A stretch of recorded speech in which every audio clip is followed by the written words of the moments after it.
97.3 Citi FM. Relevant radio, always.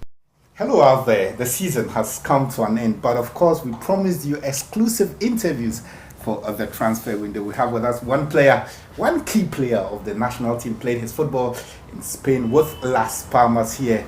It's a Citi Sports exclusive here will be Rahman Osman.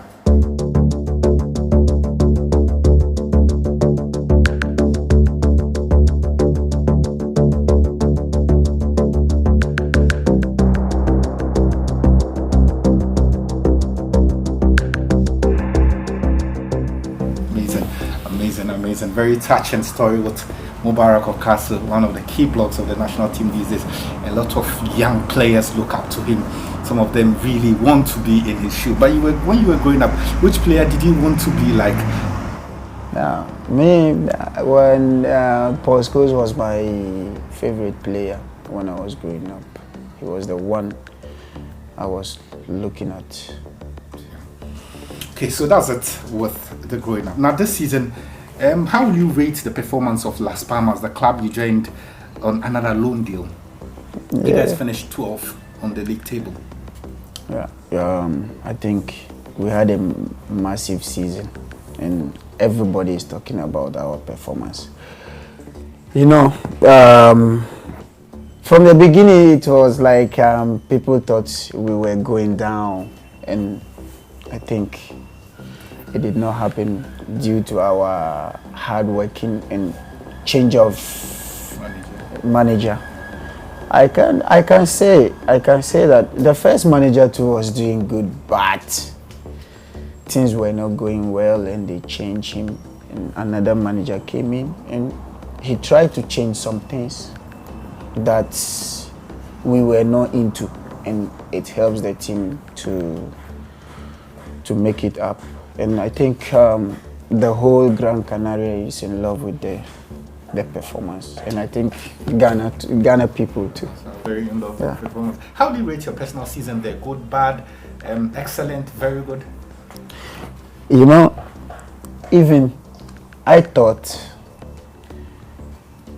it was not really good for me because I had some injuries through the season, so there was a lot of matches I wanted, like I was expecting to express myself back in the La Liga, but due to the injuries and all this I couldn't get chance. But after the season I was treated like a king in Las Palmas. They even have my fan club in Las Palmas, which has never happened until now. If I open my Instagram to check my messages, because I think they have a story, they had a press conference that they can get me to continue there because of economic problems, but they will try their best to get me.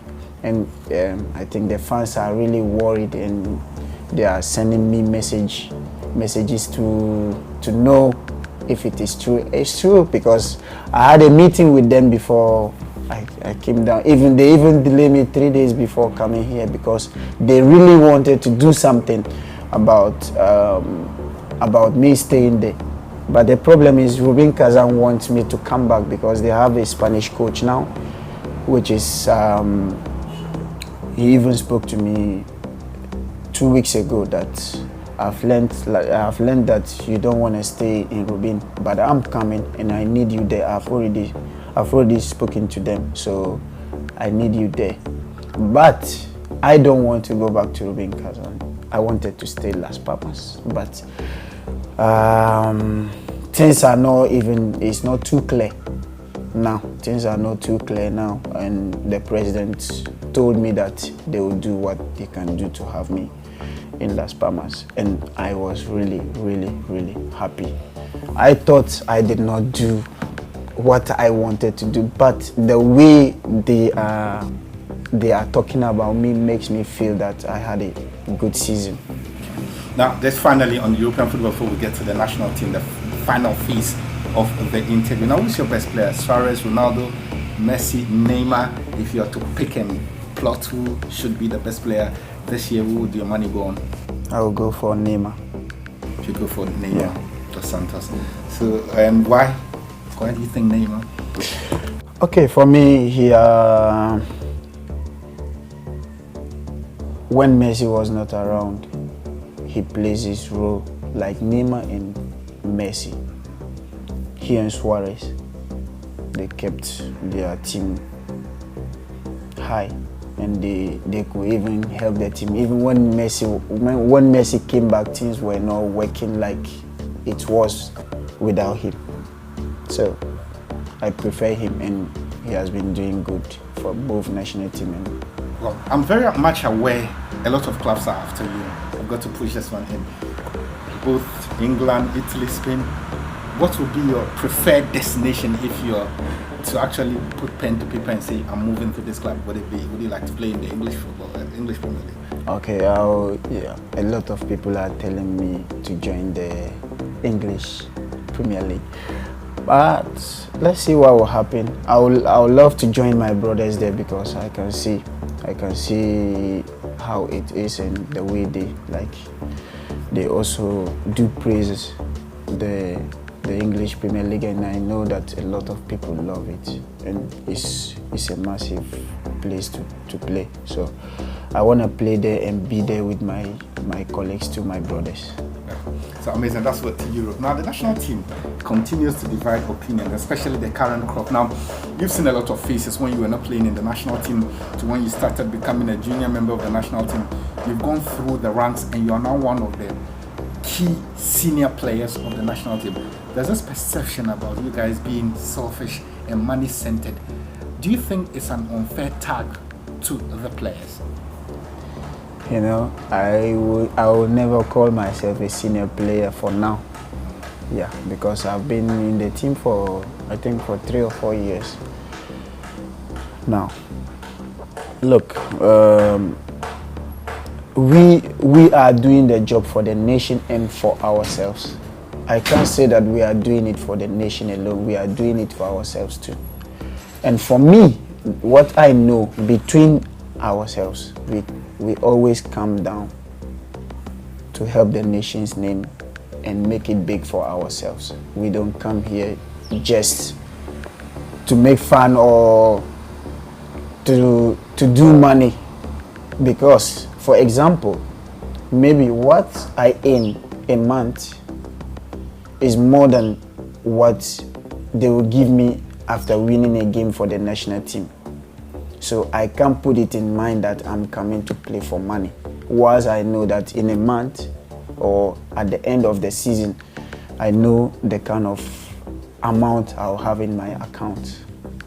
So we are playing for the national team. That is what I know in the team. And whenever we meet, this is what we have between us.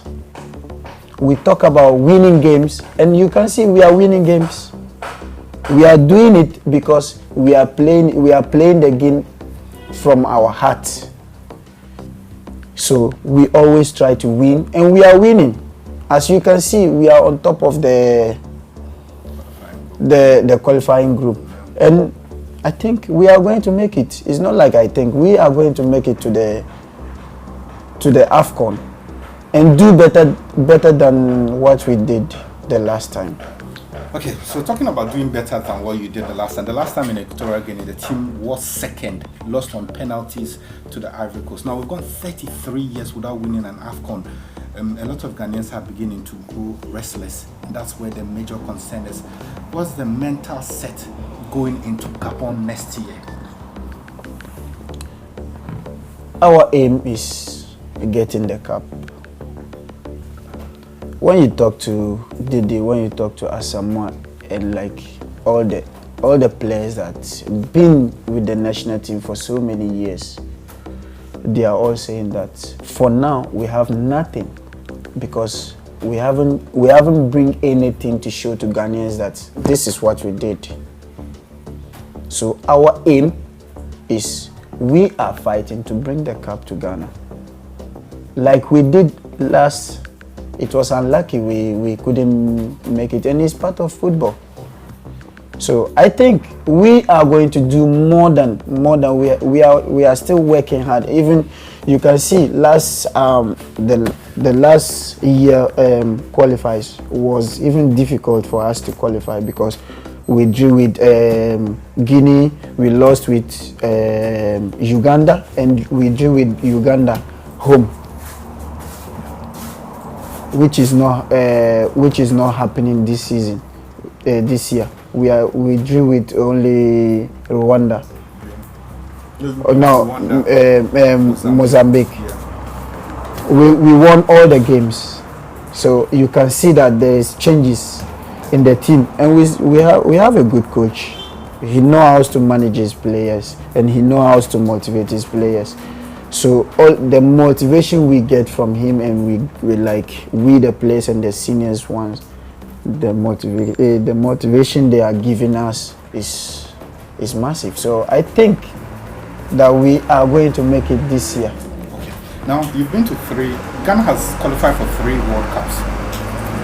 If you are to substitute one World Cup for an African Cup trophy, would you pick that one? Because the World Cup is also the biggest stage in world football. But we've won 33 years without winning an AFCON. Which one would you pick? I will pick the African Cup first because we always play the African Cup before the World Cup. So I think we should dream of the African Cup for now before we can go into the World Cup. Because the African Cup is just around the corner. I've got to let you go. I mean, promise to make 10 minutes. We're running almost into 30 minutes, but this is an emotional exclusive with Mubarak Wakaso, player for Rubin Kazan, spent last season with Las Palmas. But Mubarak, my final question to you is simple. At a point in time, would you be committed to play for the national team, even if it's for free? You know, even the last time when we had a meeting about our money issue, I was not the only one that said that. I said even if they ask us to play free, we will play free. We know that if we are wearing the jersey, we are working for the nation. It's like people are saying Abayin Juma, we are doing for the Abayin. So even if they ask us to play free, we will play free because it's our job. But when there is something like they put it there that if you win, this is what you are taking, we work for it. So if we win, we are expecting it to come. If it is not there, we will not even put our mind there.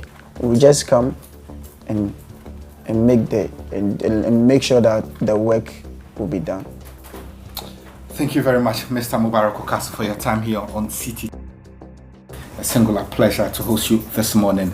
I hope we can do this some other time. Very grateful for those of us watching. And Wakaso has got a massive gift, so you can win a Mubarak Wakaso jersey if you are able to answer the question below. Up until next week, this has been a Citi Sports exclusive.